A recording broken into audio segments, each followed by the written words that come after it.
documents and people.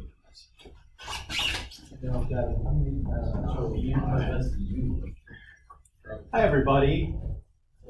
Good. How's it going? All right.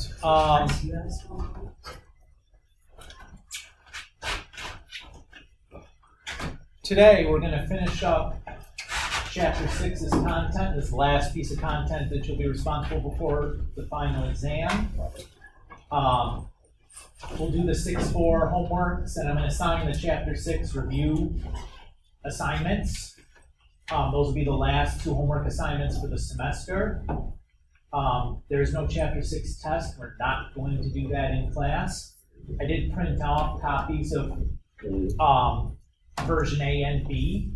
If you'd like a Chapter 6 test to take and use to review with, you're welcome to take them. They're sitting here at the front of the classroom. You can grab one at your leisure. As we discussed a little bit last time, the test for the exam format is going to be recycled questions from your tests 1 through 6. So they will be exact problems from either version A or version B of tests 1 through 6. So the best way to study, go for your old tests, right? There'll be a matching section, a true and false section, a multiple choice section, and then 3 accounting problems. So the matching section and true and false and multiple choice all have 12 questions apiece, split fairly equally amongst the 6 chapter tests. Now some chapters, like not every chapter had a matching section, so if that's the case, then like instead of getting 2 questions per test, it would have been like 3 or something, because I just split amongst the ones that had those types of questions.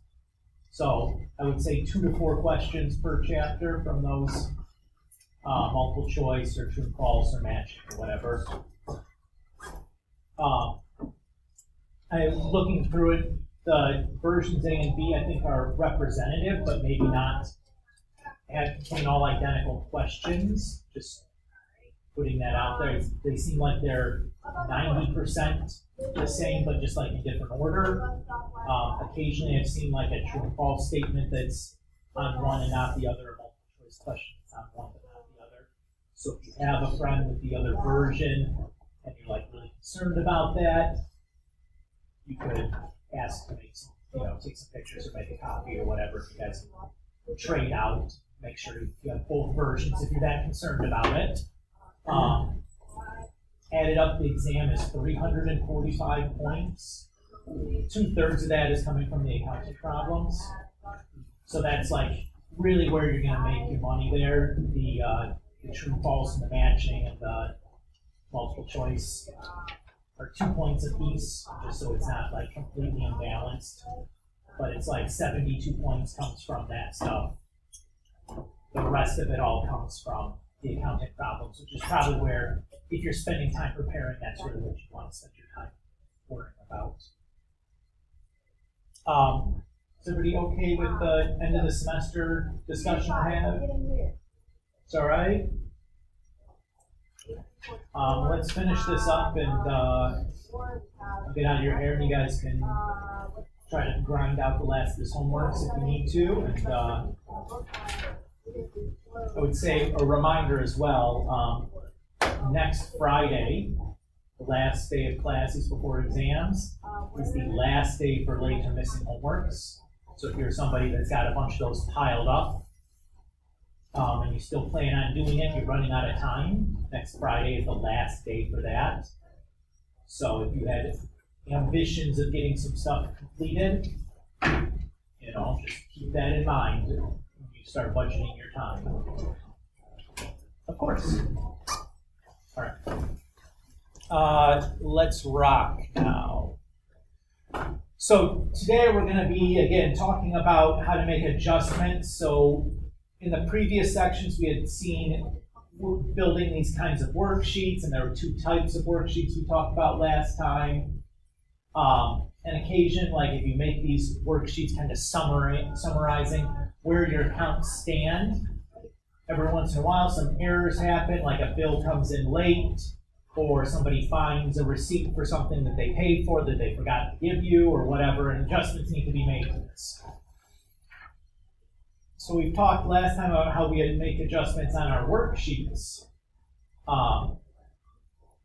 Today we're going to talk about how we take those adjustments and transfer them into our journal and then our ledger. Okay. Journal entries recorded to update the general ledger account at the end of a fiscal period are called adjusting entries. So here's an example of how we do this for supplies.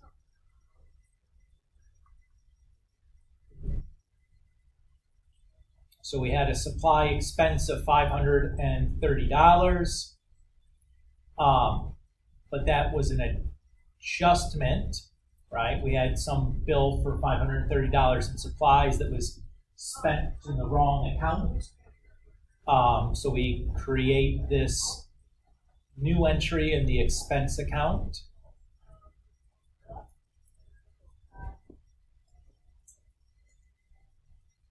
And then we make a journal entry where we have the supply expense, the place where we're putting the adjusted amount to comes first, and the other account that you're adjusting from is going to come second, and you just label the debits and credits there.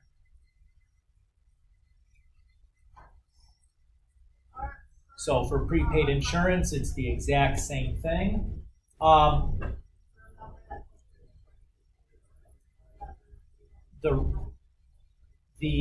The reason that the supply expense and the prepaid insurance expense come in that order is, if you remember when we talked about naming our accounts, supplies and prepaid insurance are both asset class, right?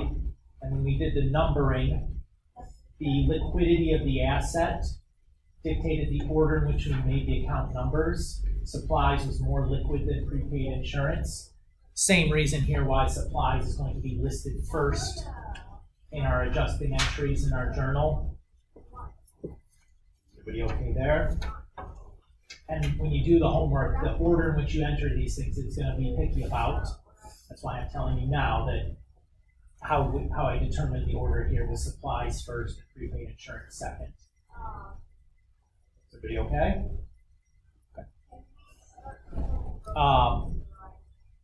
After you've made your adjustment to your journal, then we need to transfer that information into our ledger, right? Same standard order of procedures. So we have our ledger entries for supplies, prepaid insurance, insurance expense, and supplies expense. Notice that the reference number is 3 for each of these. It's 3 because we're on page 3 of our journal. If I go back to the previous slide, the journal page number is 3. So in my ledger, the post references all be 3s. And I record the debits and credits for those adjustments. And then I have to transfer over the updated balance in my debit or credit column. So like if I look at supplies, we were at $620. We added a $530 credit, so my new debit is $90, right? But it's basically you're just making the adjustment and recording it in our ledger. So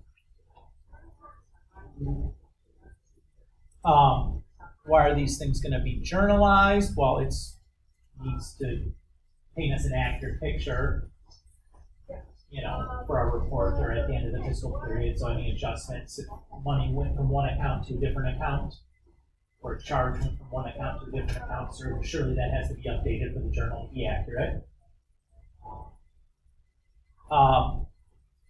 Where do we get the information to journalize our adjusting entries? That was the balance sheet credit column. So you're looking at the adjustments on the balance sheet entry from our worksheet in the credit column, Remember, that was one of the two types of worksheets we talked about last time, right? The balance sheet and then the revenue something. I forget the name of it.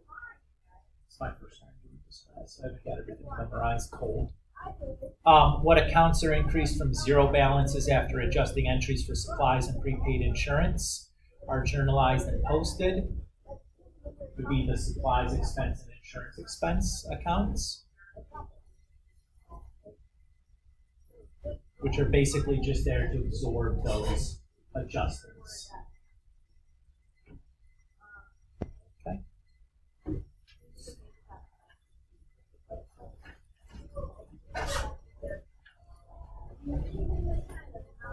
All right. So here is our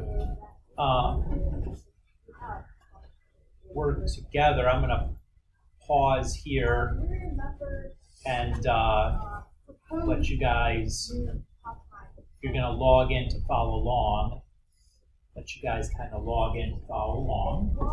So I'm just going to stand here for a minute if you're going to follow along with me and you need a minute to get it disengaged, pull up the right thing. I'm going to stand here and just kind of talk without really saying anything, just so it's not awkwardly silent. I'm just going to keep on. The mouth will keep moving and words will come out and I'll be making noise but not really saying much of anything. Mostly to just kind of like prevent the awkward silence building while you guys need a minute to log into your Cengage and find the right assignment. All that jazz. So.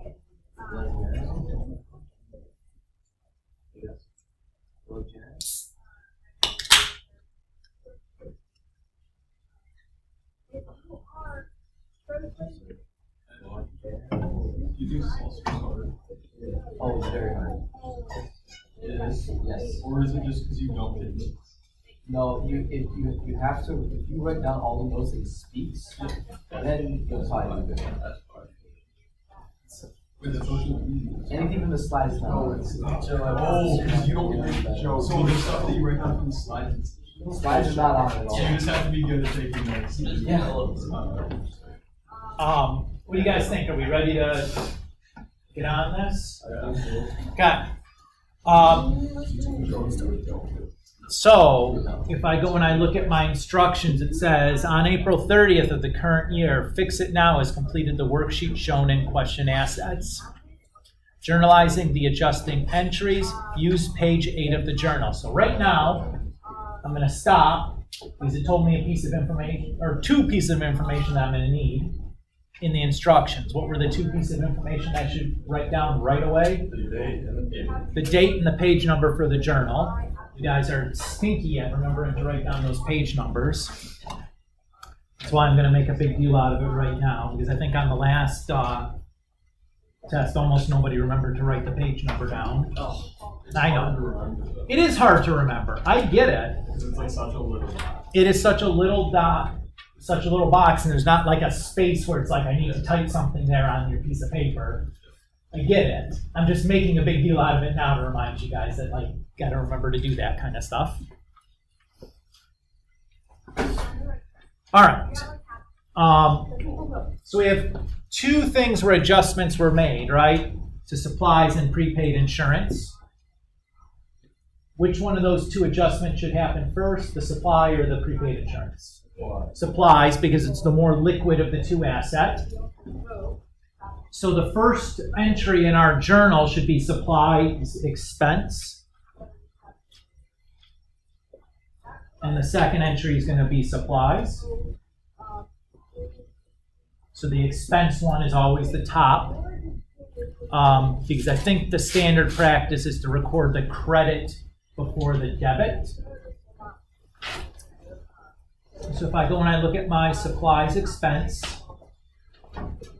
that's a credit of $153.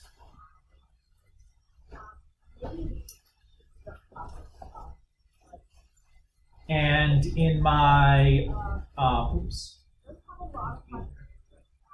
supplies, I have a debit of $288. I don't think I adjust that right now. I think that happens inside the ledger. You said 288. Or 220, is it 228? Yeah. That's one. No, I appreciate you checking me. I am not beyond making a mistake here, even though I did run through this one this morning after last time. It's like, ooh, made a meal out of the last one. I need to definitely take a minute to redo this. Okay, and then we have our insurance expense and prepaid insurance. And just like before, my insurance expense is a credit of $125. And my prepaid insurance had a debit of $375. They're all wrong? Oh, yeah. Really? No, the numbers are, Oh. The numbers are wrong. Why are the numbers wrong? Oh my gosh, because those were put into the, I'm so silly. All right.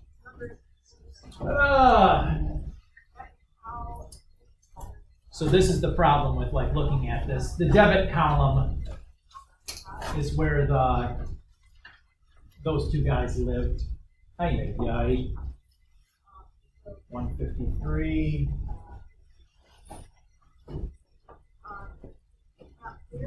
125. Get you out of there. Ay, ay, ay. All right. So it's 153 on the second supplies for the credit.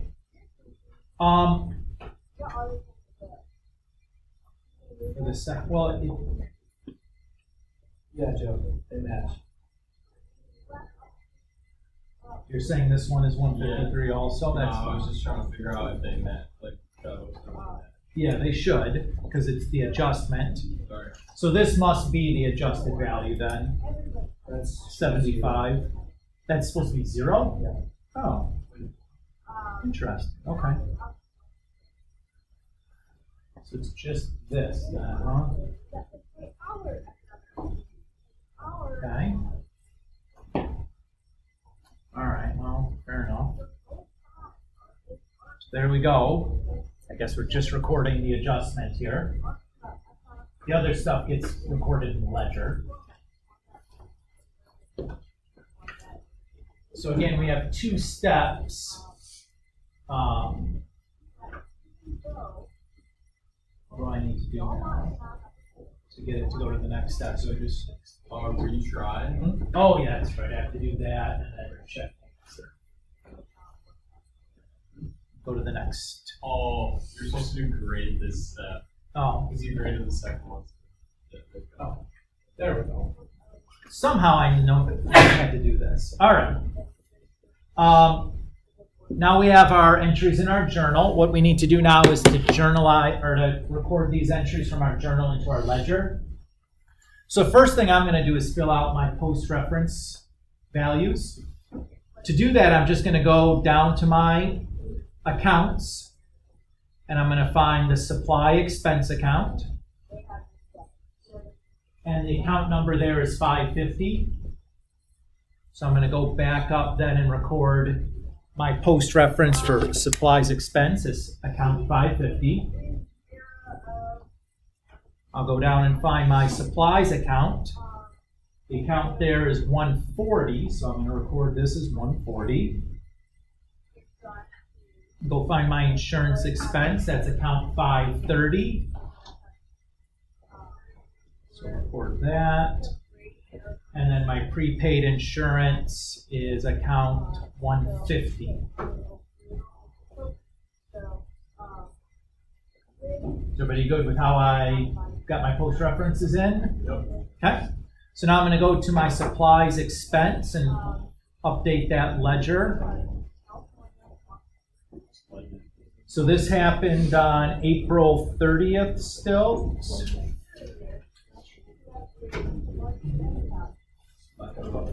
Now the post reference here needs to be the page number of the journal, right? We're on page 8 of our journal. And if I look at my supplies expense, that was a debit of 153, giving me a total balance of 153. Then we need to go to supplies. So again, we're on April 30th is when we're doing this. My post reference is 8 because we're on page 8 of my journal. If I look here, the supply is a credit of 153.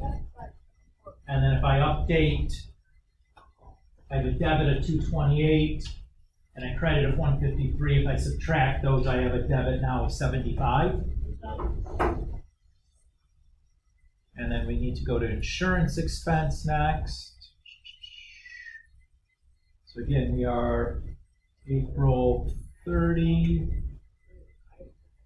We're on page 8 of our journal. My insurance debit was 125, or my expense debit was 125. And the total balance then is 125. And then prepaid insurance is the last thing that needs to be updated. 30, page 8. We had a credit of 125. We had an existing debit of 325. If I look at the difference, then I should have a debit of 250. And I think that's all I needed. So, yep. We should be done. Oh, so that thing. There it was. It said it took me 32 minutes, but it's because I had it open while I was doing the notes. Everybody feel okay? All right. Get out of your hair and let you guys grind out these last chapter 6 homeworks or any missings you might need to be working on. Reminder, I have both versions of the chapter 6 test up here. There's enough for everybody to have both versions if you'd like. Or not, if you don't want both versions. You just take one. Whatever, they're there. I made the copies. That sums about it. You guys cool? Yep. Alrighty.